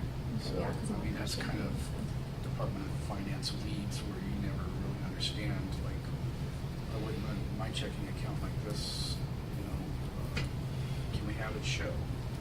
It's like, no, it's too detailed, so we just shift the money over on the reimbursements, because I can't show a reimbursement. How about communication? Yeah. Communication, I'm not sure. what is that? I mean, what is communication? Is it our I telephone think- or something? I think it is our telephone lines. Mhm. Would it be the social media? Do you have to sign up for? I'm not a Twitter, Facebook. No, none of that No, costs none money. of- no. That doesn't cost. So unless it's your website cost, That would Maybe be outreach. yeah. outreach. You know, maybe that's your Yeah. publication. Yeah, I don't know. but I can ask. Our, Yeah, ask what communication is. Yeah, I can ask our DCA. Tell them we don't want any more. Well, it could be cell phone. Well, Transparency. You know, it looks like the phone bill, to be honest, because of the number. I I kind of think it recognize is. it. I Okay. believe it's, and it's a web-based phone, so it's, you know, cheaper, but it still costs.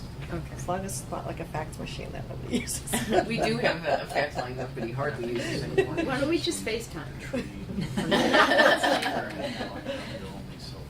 Okay. Does anybody have any other questions about this budget? All right, well, if not, then do we approve it or vote on it? Is that what you do? I think you just accept it. We've reviewed it and accepted Do I have a motion to accept the budget?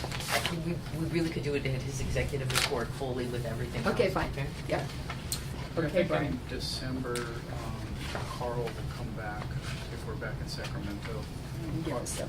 And give us more of, hopefully we get caught up to where we need to get caught up, so we can really start analyzing the budget and really understanding the fiscal system.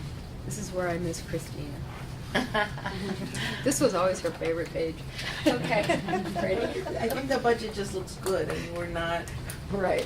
So So you're gonna take Christina's I'll spot. take Christina's Go for space. it. I think it's good to have it first of all, right? And to know it's as of March, so it's Right. not too far off.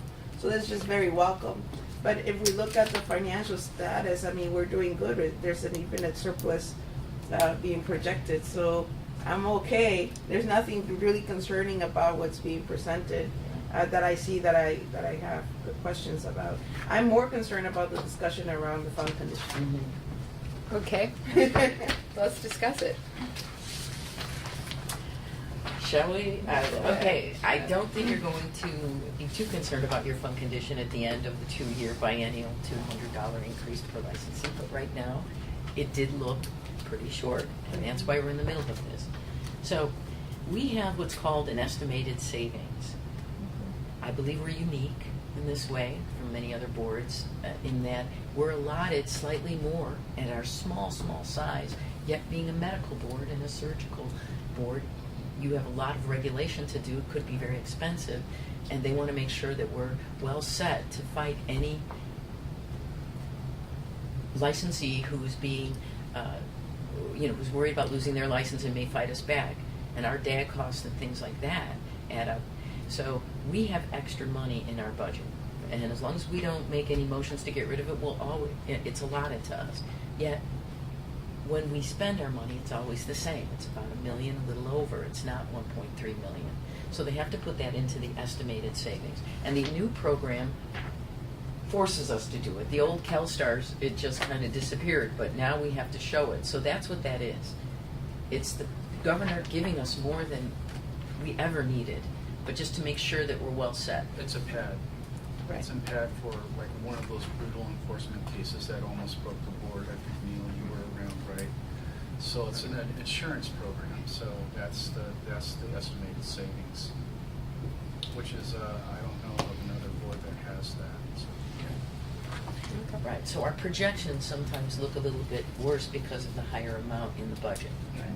How much do you have next year, and next year, and next year? 1.3 million, as far as the budget's concerned. Truly, we know it's more like 1.0.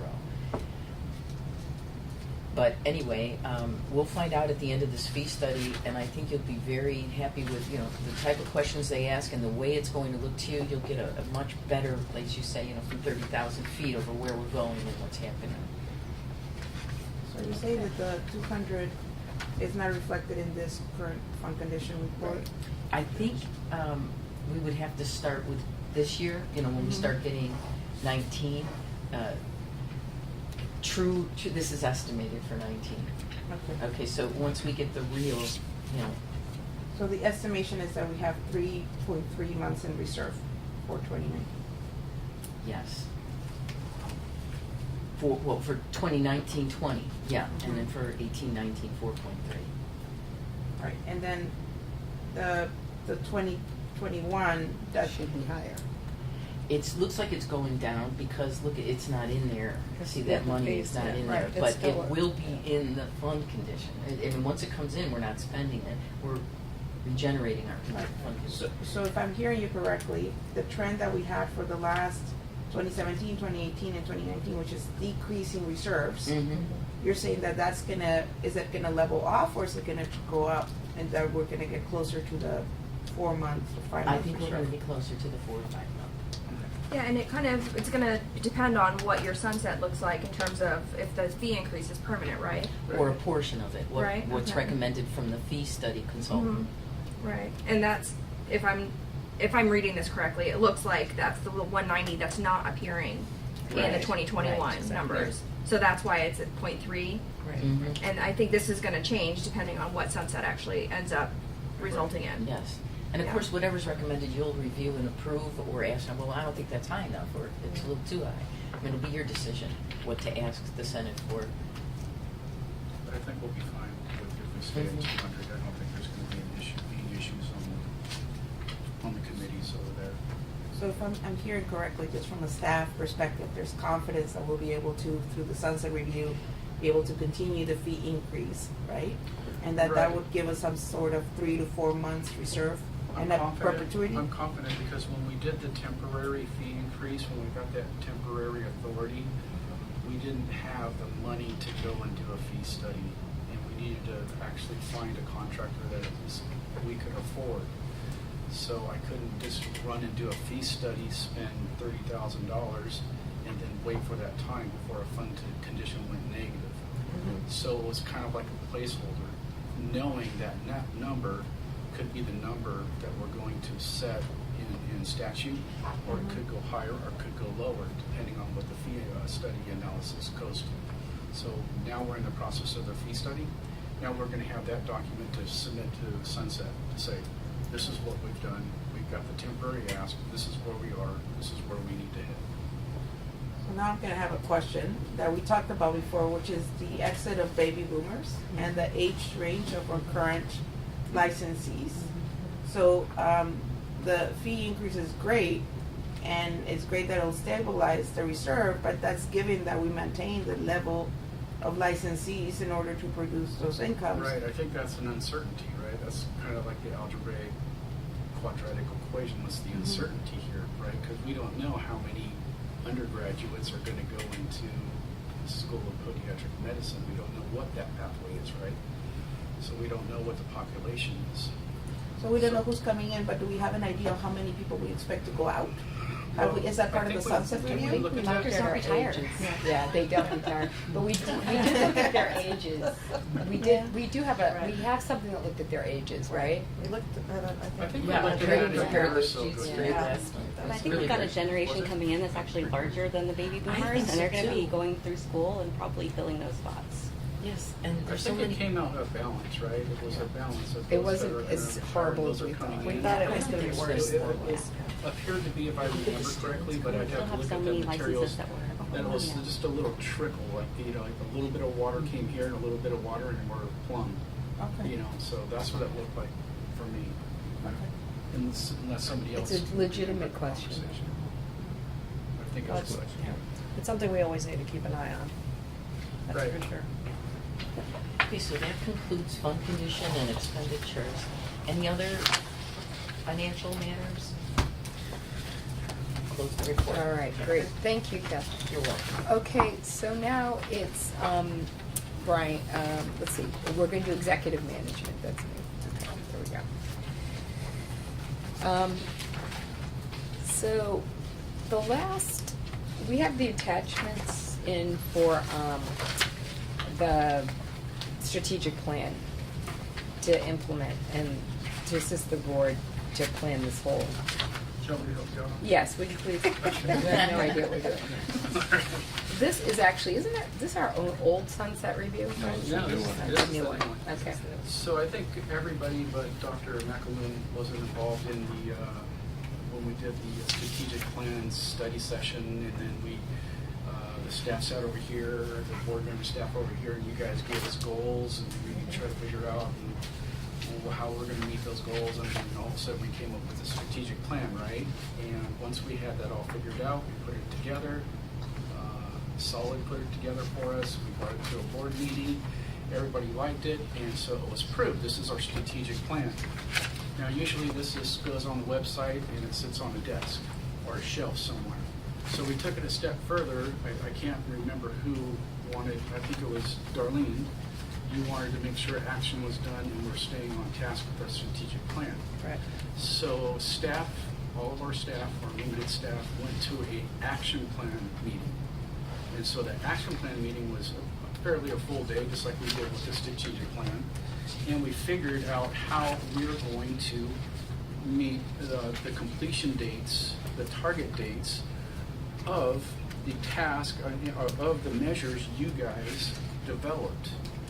So basically, we came out with this guideline that's going to help us. And some of the stuff you look at, it might say Q1 2020, it might say ongoing, because these are things that are going to happen ongoing, right? We pushed some of the things out because of the sunset report, because of workload, and some things that we have already accomplished. So this is just our guide.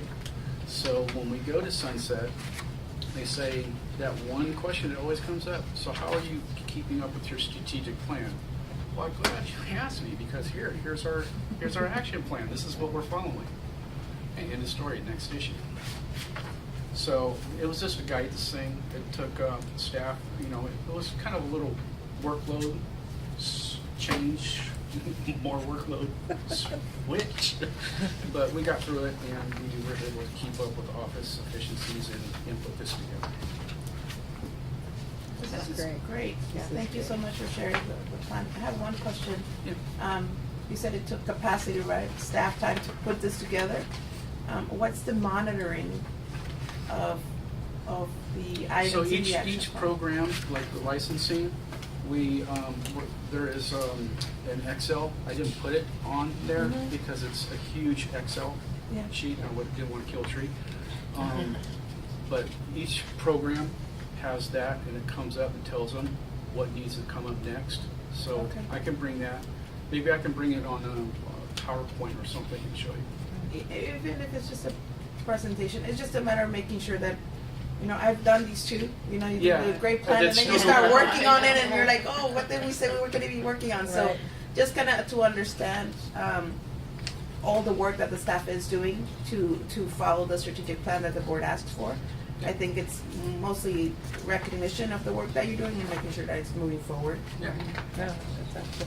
And again, thank you for doing this, because again, you know, I hate doing strategic plans and they sit on the shelf and nobody looks at them, so I just really commend you guys They for taking sound the. cool, right? We're Right following there, our steez. there it was from last year and the year before.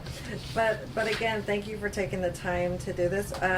My question, or maybe a comment to say is, again, you know, I would hope that you could share maybe with the executive board or even the entire board when you're going through this, if you see any red flags for when we do this strategic plan next time, we know what we're getting ourselves into, because I know right now we're a little Or short on things that are staff. not Yeah. Right, and so, again, our goal is not to burden you, but again, for us to all be kind of on the same page.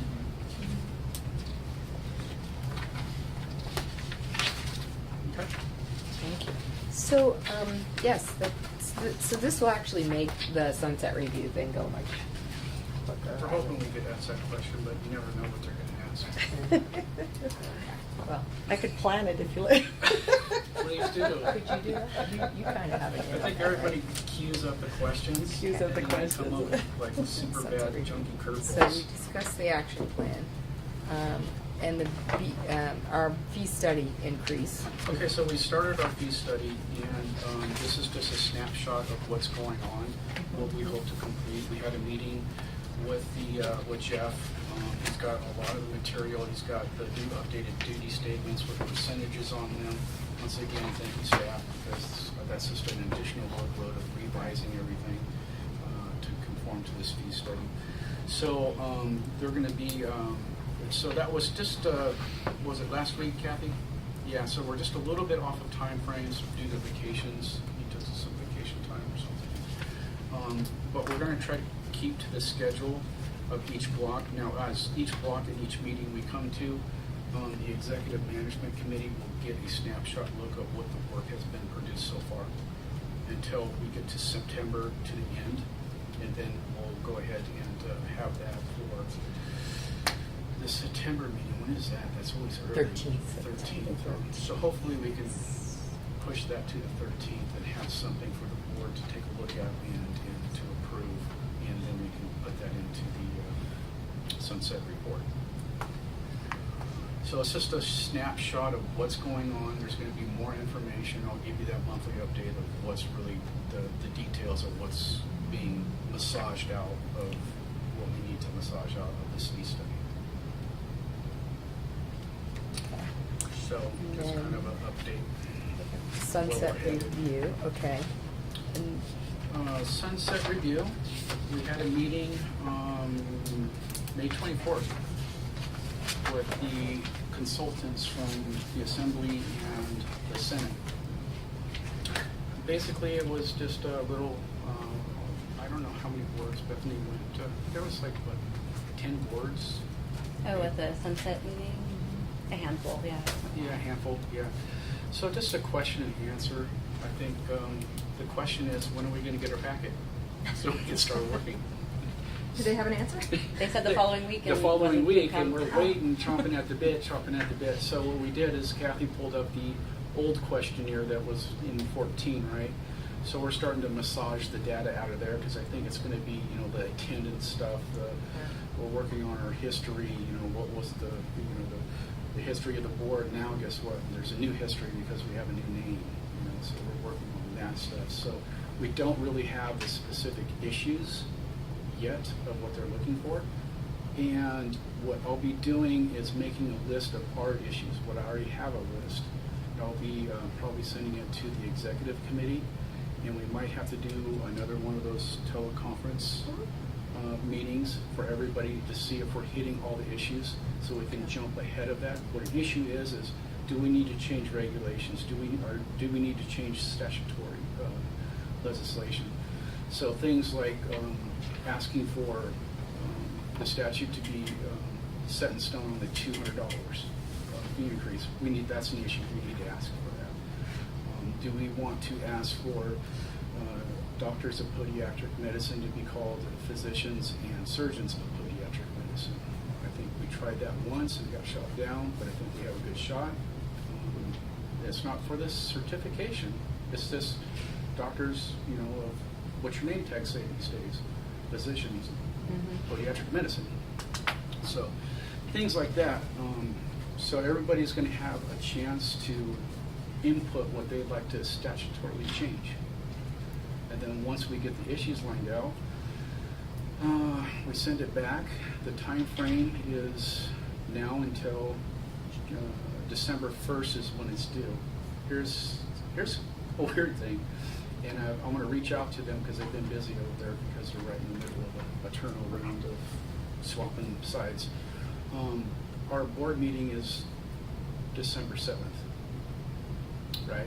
You guys got to approve the sunset legislation review report, and that's due the 1st.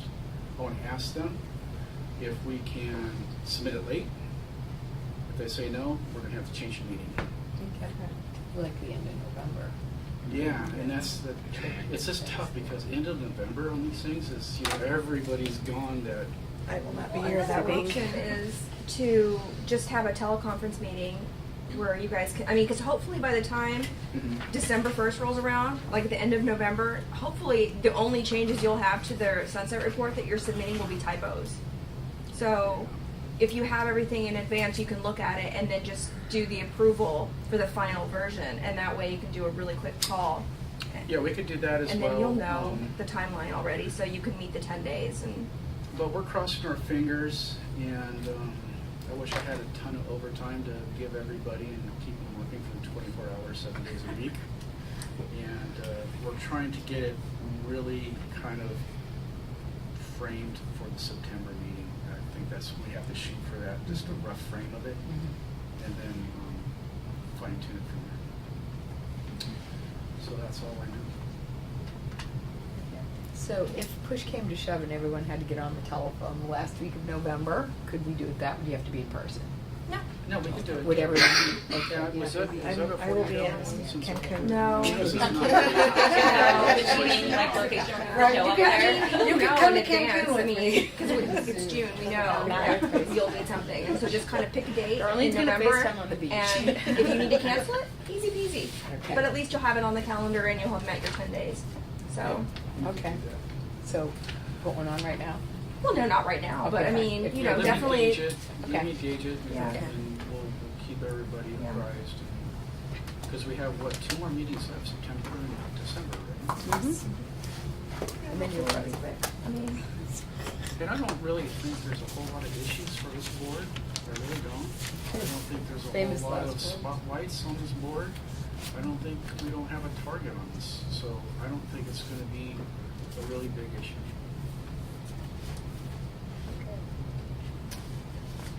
Okay, anybody have anything else for Brian right now? All right. Okay, just very quickly, 2 things. Well, I was speaking before about the Federation of Podiatric Medical Boards. They had their annual meeting in April that I went to. And I gave you guys the heads up on the, what's going on sort of nationally. I think also the interesting thing is, you know, in California, we have these large medical groups like Kaiser and now Sutter, and, you know, and so when they are forming, as you all know, their little groups within their jurisdiction, you know, their boards and stuff, they actually get different, you know, designations, like large medical groups, small medical groups. So when they vote, their vote is huge. And it's always interesting to see, like, what they're watching. Because a lot of the stuff, what we're watching, is very similar to what they're watching. But one of the things is because, well, because of Governor Newsom's proposal has increased funding for a number of more focused health-related initiatives since he's become governor. And so this is all going to play into the budget. I don't know if there's any way we can, it's going to help us at all, but he's going to put a lot of, he's trying to do more for mentally ill. That's one thing that he's doing, and clean water. But also Medi-Cal's in-home support, which I thought was kind of interesting. Because, you know, visiting nurses are a huge piece of sometimes wound care. And I thought that was kind of interesting. He's going to try to do that. And the last thing I talked about earlier was he's trying to shift some money into graduate medical education, which is residencies, not medical schools.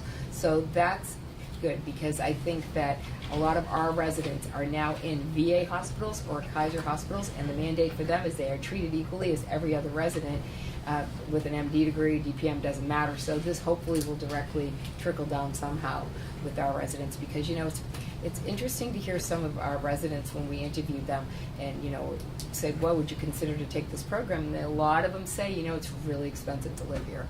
And it's a very big decision-making thing for them, because their salaries, you know, aren't that high, and the cost of living here is incredible. And that's not just for podiatry; it's the same with medicine. They have a very similar problem with that. So I thought that was kind of interesting. But the other thing was so Kathleen Saddlefield is now the dean at the Western Podiatry School. Oh, okay. And she was, she kind of addressed us all.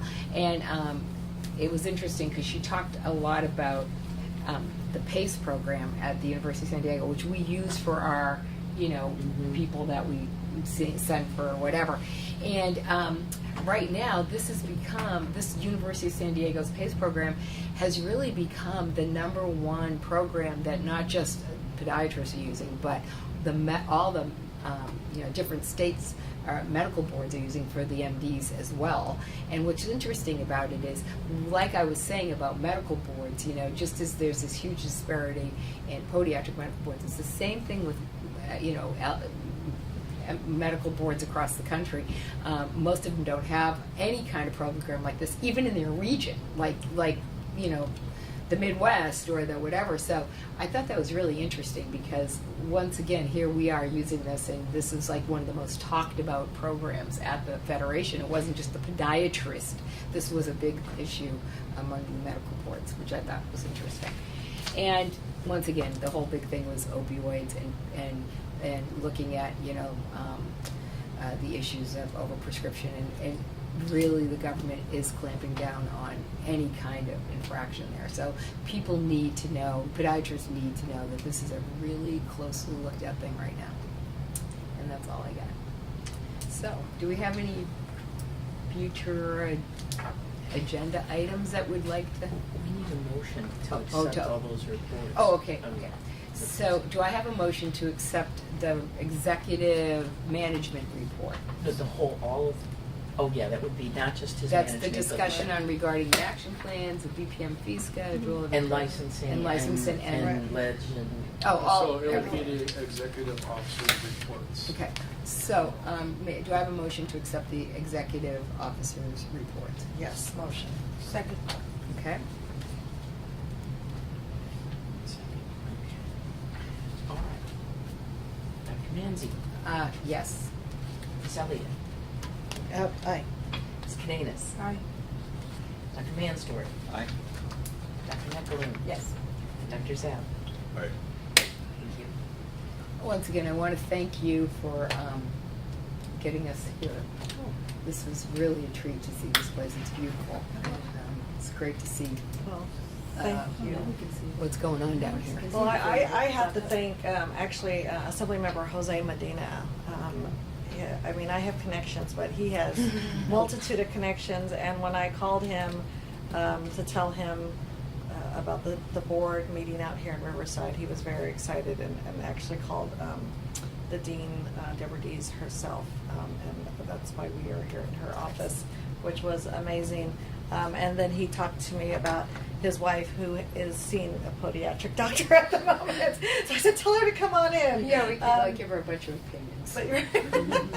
But I do appreciate you traveling out this way. You know, one of the things too is, you know, the inland region has always had a shortage of doctors, and so again, trying to bring that transparency out to the Inland Empire to let them know what we do, especially at the Consumer Affairs, is really important to me.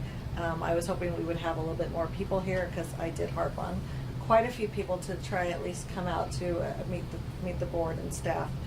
But I do thank you for your time and considering this and being here. Well, thanks for having us. Absolutely.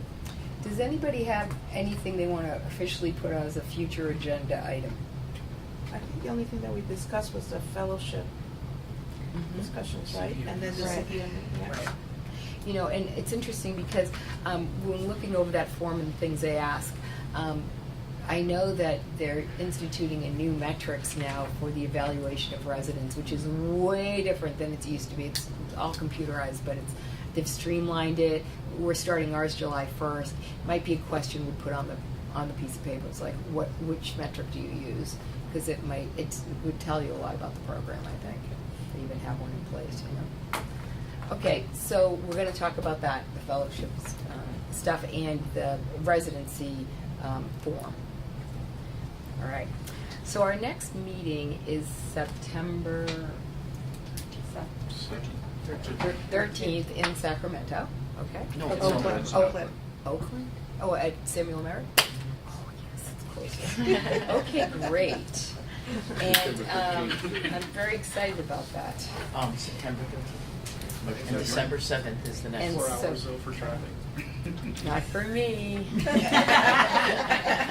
Yes, I have the smile of joy. Okay.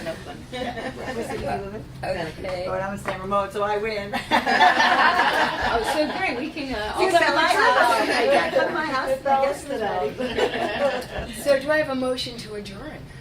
Motion. Second. Okay. Then I officially, do we have to vote on the adjournment? Oh, okay. Go ahead. Okay, one more time. Dr. Manzi. Yes. Miss Elliott. Aye. Ms. Cadenas. Hi. Dr. Mansdorf. Aye. Dr. McAloon. Aye. Dr. Zap. Great. I officially adjourn this meeting. Thank you. Thank you. Thank you.